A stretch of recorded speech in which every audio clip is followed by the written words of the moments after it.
Siyabingelela ababukeli emakhaya, udokotela wenu Ntombela, umgibe wensizwa. Siyabingelela kakhulu kwele kaMthaniya enhla nasezantsi, siyabingelela.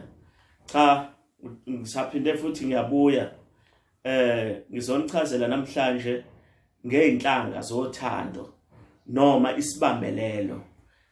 Inhlanga zothando zikhona ezibanga ukuthi ungabi nesidina kwabanye abantu, kodwa ube nothando, uthandeke, ngabe semsebenzini, ngabe umuntu wakho othandana naye, bese kuba isibambelelo ke esiphuzwayo sabantu abasha, ukuthi uma umuntu wesilisa uzizwe uyindoda ekhaya, uma umuntu wesifazane ube mnandi nje ngokujulile kumuntu wakho ophila naye. Zikhona ke inhlanga zamasoka, ngoba fanele uma uyinsizwa uthandeke, ugezeke, igazi lakho ligezeke nje. Nawe uyabona mbukele ekhaya, anginaso isidina, ugezeke, uthandeke.